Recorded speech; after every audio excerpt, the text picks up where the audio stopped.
Denmark announced that any vaccine for coronavirus will be mandatory.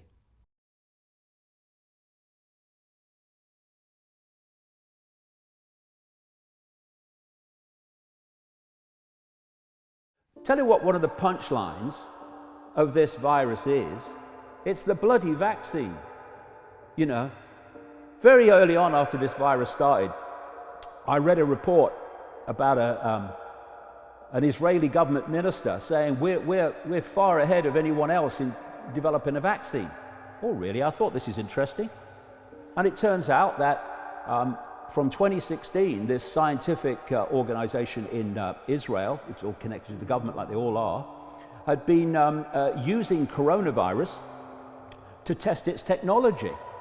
And so because of that, it's further along the road, it says, to developing a vaccine. And one of the scientists said, it was pure luck that we chose that. Well, some may believe that. And some of us may say, well, I think I'll hold on that one, thanks. And then when you've got all these other areas of the world where they're developing a vaccine, we have already had Denmark announce that any vaccine for coronavirus will be mandatory. Now, if you can give me a better definition of fascism than the state telling you what will go into your body, then I'd like to bloody hear it.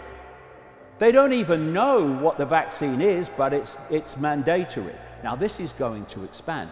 It's just a coincidence, Brian, that in the period up to this, more and more pressure for mandatory vaccinations of other kinds have been appearing in America. We've got this health secretary in Britain saying he's minded to consider it. What do you mean you're minded to consider it? You'll be in another ministry shortly. You were in another one not long ago. It's your civil service permanent government that's actually pressing for it. You're just the front man. So you've had all this period of pressing for mandatory vaccinations, and when this vaccination for this virus comes up, there is going to be enormous pressure to make it compulsory. And people with a brain who say, hold on a minute. What if that's the only cure? Well, is it a cure? Who decides that? I don't know. Who decides that? A scientist might. Oh, God, science. Well, science isn't always wrong. No, but science For smallpox, science is massively wrong with the benefit of hindsight. Some vaccines work. Smallpox vaccine. Just look at the problem reaction solution. You want to introduce a vaccine. What is in the vaccine? What we're not told is in it, or whatever. We don't know. But, we're all gonna die. Vaccinate me. Don't even think about it. Survival mechanism. But what if that is the only solution? Well, who decides that it's the only solution? My children, my boys, have not been vaccinated once in their life. They didn't have childhood diseases. Their immune systems are on fire because they weren't compromised by a tidal wave of toxic shite while their immune systems were still developing. Do you know something?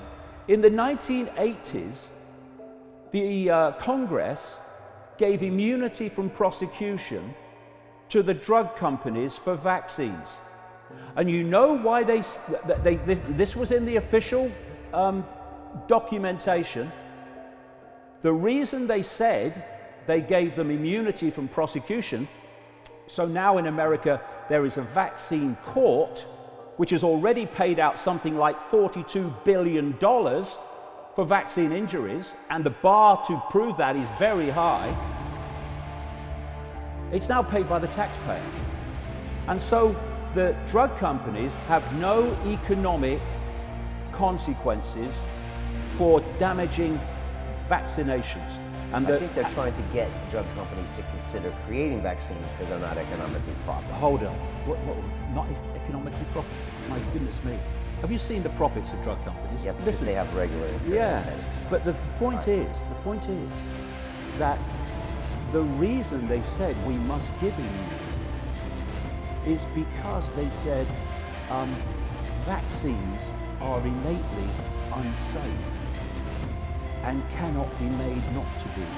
Thus, we're going to give you immunity so you'll continue making it. Because at that point, before that legislation came in, the drug companies were facing a massive number of lawsuits for vaccine injuries. Now, you know what's happened since that legislation in 1986? The number of vaccines and of different kinds of vaccines have absolutely exploded. Why? Because there's no consequence in it.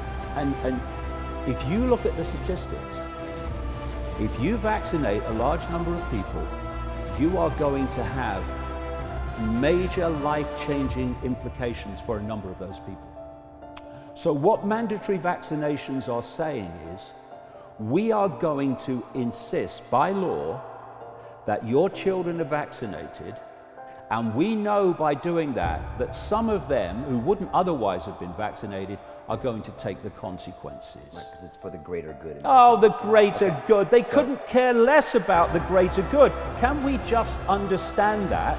And then we might get some kind of grasp on how this world is run. They don't care about us.